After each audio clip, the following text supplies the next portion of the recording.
Before we move to the next episode, please subscribe, share, and comment. Thank you. Do not forget where your roots are. The day Sandra Obiora boarded the plane at Murtala Muhammed International Airport in Lagos, her mother Ngozi pressed a folded piece of paper into her palm and whispered 7 words. Do not forget where your roots are. Sandra was 26 years old. She had worked 3 jobs for 4 straight years, counting change at a chemist shop, selling second-hand clothes at a Nietzsche main market, and typing documents for traders at the computer cafe near their home just to raise money for the visa. She did it herself. No man sponsored her. No uncle abroad pulled strings. She did it the hard, slow, honest way.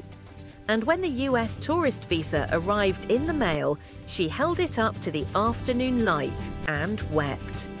Her plan was simple. Visit her cousin Abilene in Maryland, find work, save money, send some home, and return in 2 years. Her plans never survived contact with America. Within 6 months, Sandra had found legitimate work as a home health aide through her cousin Ebele, who had been in the country for 12 years. Sandra was quiet, attentive, and patient. Did you both sleep well? 2 of her regular clients were elderly women in their 70s, both widowed, both living alone in houses full of photographs of children who never called enough. She thought about her mother every single time she sat with them. It will be ready for pickup shortly. Sandra sent money home every month without fail. $500. Sometimes $700 when she covered extra shifts. It's for you. She sent it directly to her mother, Ngozi Obiora, not to the in-laws, not to her father-in-law, Mazi Donatus, not to his adult sons, to her mother. Because Sandra had grown up in that compound and she knew the people in it. Sandra's father, Lawrence Obiora, who had died of a stroke in October 2019. It is not just he was a story, a secondary school it is our teacher, identity, a quiet our man who had spent memory. his life teaching English literature.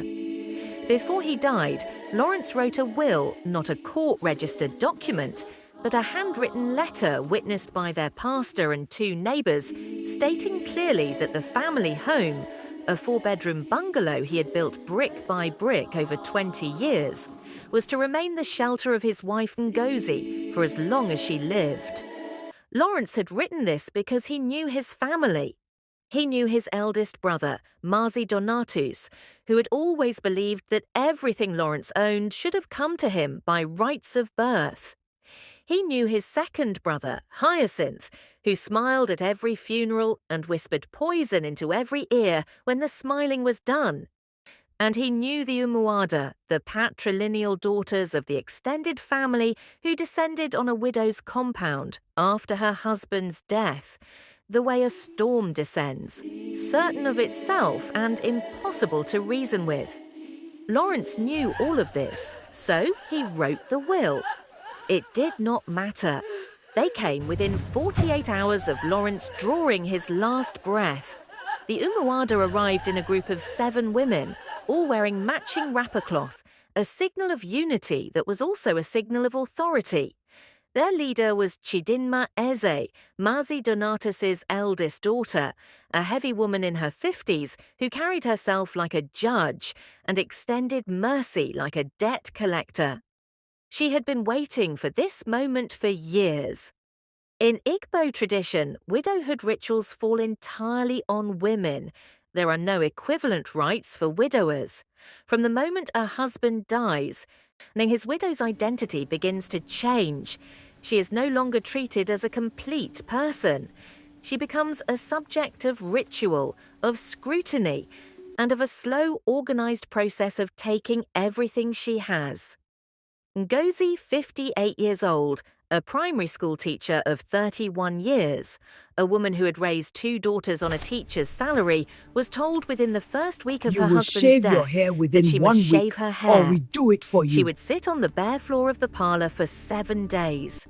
She could not sleep in her own bed. She could not cook for herself. She would eat only what the Umuada permitted.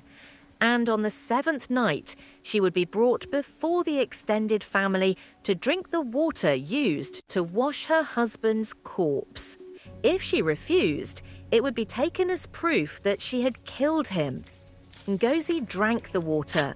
She drank it without flinching, because she knew a flinch would be used against her.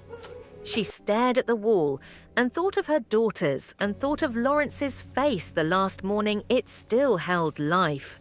She drank every drop. But that was only the beginning. 2 months after the funeral, Mazi Donatus moved into the compound. He did not ask for permission. He sent his son Ebuka, first a stocky young man of 30 with no steady employment and a lifetime of watching powerful men take things without paying any price. Get out! Ebuka occupied the boys' quarters. Then Donatus arrived with his second wife, Mama Kelechi, a woman who had always resented Ngozi and made no effort to hide it. They brought their luggage, their noise, and their complete absence of shame. The handwritten will was produced at the family meeting. Reverend Thomas Okiki, their pastor, read it aloud. Mazi Donatus listened with his arms folded, the way a man listens when he has already decided the outcome before the meeting started. That paper is not a court document. It has no legal When power. the pastor finished reading, Donatus said, "That paper is not a court document. It has no legal power. The land belongs to the family." belonged to the family. His brother Hyacinth nodded. Peace is The paramount. Umuwada murmured in agreement. Reverend Okeke cleared his throat, said something soft about peace and Christian values, and was ignored by everyone in the room. The squeeze began that same week. Ngozi was moved from the master bedroom she had shared with Lawrence for 29 years into the storage room at the back of the house. They emptied out Lawrence's old teaching books and replaced them with a narrow mattress and a single window that faced the compound latrine. She was no longer permitted to use the kitchen freely. Now Mama Kelechi controlled it. There was always a reason Ngozi could not cook. The gas was finished, the pot was being used, someone was cleaning. After 3 weeks of this, Ngozi began using a small kerosene stove at the back of the compound, cooking her meals alone in the open air like a woman with nothing to her name. But Ebuka had a plan that went beyond humiliation.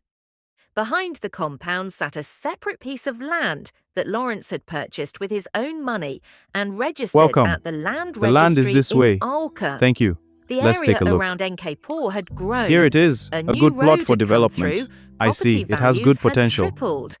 Ebuka had found a buyer, a Lagos developer named Mr. Festus Obasi, who was acquiring land in the area to build a residential block. The price offered was enough to make Mazi Donatus's eyes shine when Ebuka whispered the figure to him. Of the problem was the title deed. Can't refuse The land it. was registered to Lawrence Obiora's estate, and under Nigerian law, Lawrence's legal heirs were his widow and his children. Ebuka brought a man he called a lawyer, a young man in a tight suit who arrived twice with a briefcase, spoke quickly, and pointed at dotted lines when Ngozi should sign. Ngozi did not sign. She had taught children to read for 31 years. She was not a fool.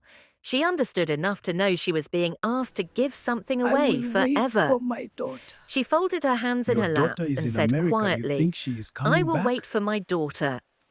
Ebuka laughed. "Your daughter in I will America. wait for my You daughter. think she is coming?" Your Ngozi said it again. "I will wait no for food my for you daughter." again in this house. That was when they stopped giving her food, not all at once, subtly. The kerosene for her stove ran out and nobody replaced it. Hey, look. In the she's off to compound, fetch the borehole ocean was again. always not working in the mornings when she needed to cook. Ebuka's friends, who gathered in the compound every evening, began making quiet remarks, not direct threats, just the kind of words that wear a person down slowly over time.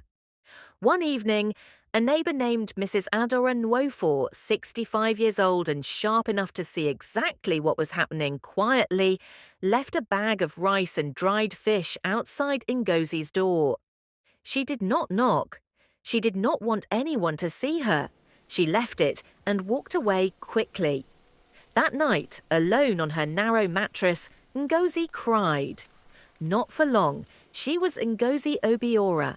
She had survived harder things than this, but she was tired in a way that sleep could not fix. It was Mrs. Adara Nwofor who finally made the call. She did not have Sandra's number directly, and so she called Reverend Okeke, who had attended the family meeting, seen everything, and had been quietly avoiding the compound ever since. Adara told him plainly what was happening: the food, the storage room, the kerosene, the fake lawyer, the land papers. She told him all of it, without drama, the way a woman tells the truth when she has run out of patience for soft words. Reverend Okeke found Sandra's contact through an old church directory and sent a WhatsApp message at 2 a.m. Maryland time. Sandra read it at 6 a.m. before her first client's medication. She read it 3 times. Then she sat very still. Then she called her mother. Hello, is that you? Ngozi answered I'm so glad on the to hear your second voice. ring. Her voice was careful and controlled the voice of a woman who has learned the hard way to keep her pain hidden. She said everything was fine. She said Sandra should not worry. She said she was managing. Sandra said, "Mama, I am coming." Ngozi said, No, you will lose your work." Sandra said, "I am coming this week." There was a silence on the line, and through that silence came something Sandra had not heard in her mother's voice for a very long time: relief. Sandra landed in Lagos on a Tuesday. She had packed 2 suitcases, Here is one with everything you clothes and requested. one with documents. Before leaving Maryland, she had visited a Here Nigerian is American everything you lawyer requested. named Barrister Chinyere Obi Ugo, who ran a diaspora legal consultancy in Silver Spring. She left that office with printed copies of Nigerian inheritance law provisions, detailed notes on the land registry process, and a clear picture of exactly what her rights were. She had also called her younger sister Blessing, who told her everything, speaking the entire time in a voice that shook, the voice of a girl who had been carrying too much alone for too many months. Sandra took a bus from Welcome Lagos to home, my Onitsha, child. then a cab to Nkepor. She told no one at the compound she was coming. She arrived at the compound gate at 4 p.m. on a Wednesday. Ebuka was sitting outside with friends, drinking palm wine. He saw the cab stop. He watched Sandra step out with her luggage. He watched her face, and something in that face made him sit up straight. He said, "Sandra." She did not look at him. She walked through the gate. She found her mother at the back of the compound, crouched over the small kerosene stove, cooking alone in the open air. Ngozi looked up and saw her daughter standing there. And the look on her face was something Sandra would never forget, not because her mother looked broken, but because she looked like a woman who had been carrying an enormous weight by herself for a very long time, and had just seen someone she trusted enough to finally put it down. Sandra knelt in the red dirt in her travelling clothes and held her mother. Neither of them spoke for a long time.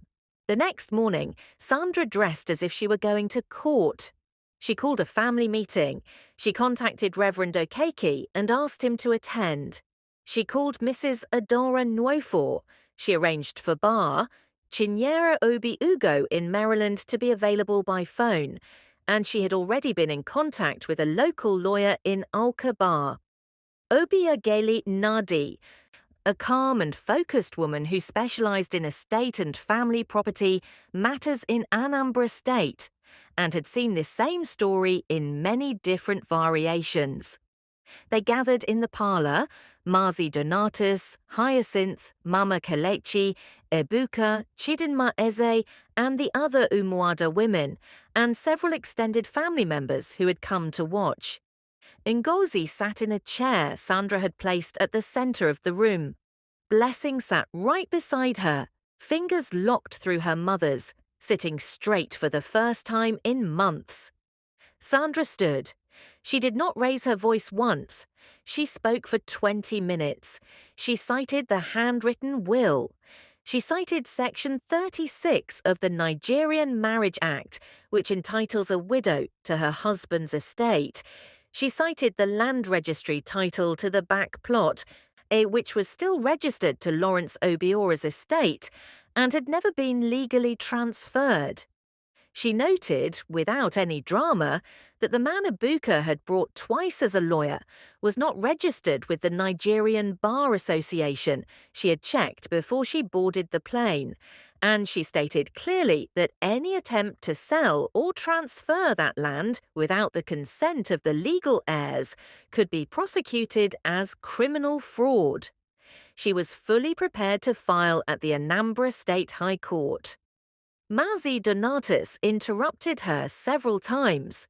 Each time Sandra waited until he finished, then continued speaking, as if his voice were traffic passing outside and she was simply waiting for it to clear. Chidinma Eze of the Umuada tried tradition.